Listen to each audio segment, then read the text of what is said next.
प्यारे बच्चों, कैसे हैं आप लोग। आइए हम एक और महत्वपूर्ण क्वेश्चन पर डिस्कस करते हैं। क्वेश्चन को समझिए, क्या कहा है।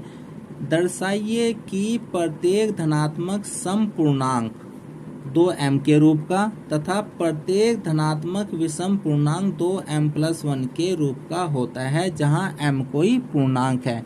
ये क्वेश्चन यूपी बोर्ड में भी पूछा गया है 2019 में और 21 में। तो चलिए इसका हल देखते हैं। सबसे पहले लिखा है मैंने धनात्मक सम पूर्णांक, यानी इवन नंबर। इवन नंबर होते हैं 2, 4, 6 आगे जाओ, जो 2 से डिवाइड हो जाते हैं। और विषम पूर्णांक हो गए 1, 3, 5 इस तरह के, यानी जो संख्या 2 से विभाजित नहीं होती। मान लो हमारे पास में प्यारे बच्चों कोई संख्या है a। ध्यान से सुनिए, अगर हम इस संख्या को 2 से विभाजित करते हैं, यहाँ कुछ भी आ सकता है, तो 2 से विभाजित करने पर मान लीजिए हमारा जो भागफल है यानी क्वोशिएंट है वो m आया है और शेषफल हमारा आ रहा है, यानी रिमाइंडर हमारे पास में आ रहा है। तो इसको मैं ऐसे लिख सकता हूँ a बराबर 2m+r। और जो r की वैल्यू है, यहाँ पर मैंने कहा था r की वैल्यू 0 से शुरू होगी और कहाँ से चलेगी, ये जो संख्या है इससे 1 कम तक चलेगी।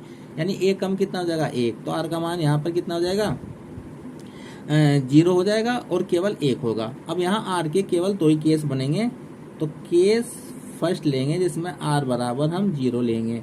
तो a बराबर कितना हो गया 2m+0, यानी a का मतलब होगा 2m। अब बहुत ध्यान से समझिएगा, इस संख्या में 2 से गुना हो रही है, इसका मतलब ये पूरी संख्या 2 से विभाजित हो जाएगी। अर्थात ये जो संख्या है ये आ जाएगी सम धनात्मक पूर्णांक। ठीक, अब दूसरा देखिए, केस सेकंड। केस सेकंड में हमने r की वैल्यू 1 ली है, तो a बराबर कितना हो जाएगा 2m+1। यहां तक समझ में आ गया। अब देखो ये कैसी थी, सम संख्या थी। अगर हमारे पास में कोई एक सम संख्या है 2, अगर हम उसमें 1 जोड़ देते हैं तो वो हमारे पास में विषम संख्या आ जाएगी।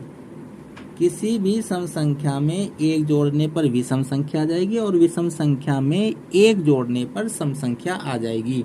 तो ये कैसी है, देखो ये तो होगी सम संख्या,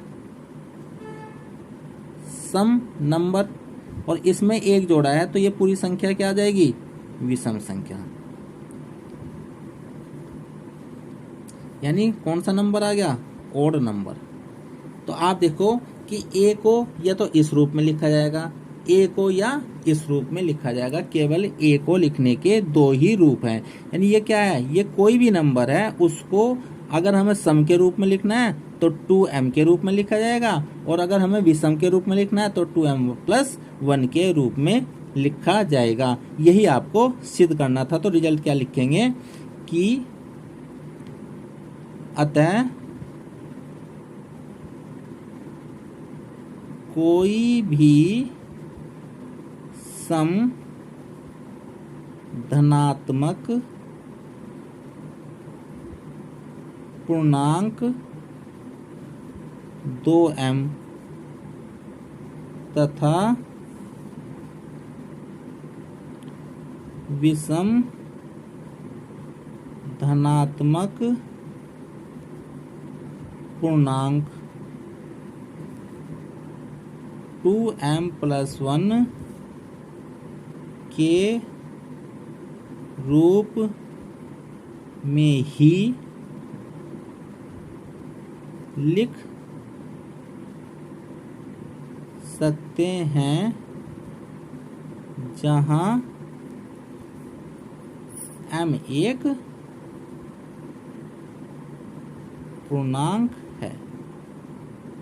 मेरे प्यारे बच्चों, शायद ये बात आपकी समझ में आ गई होगी। Thank you for watching.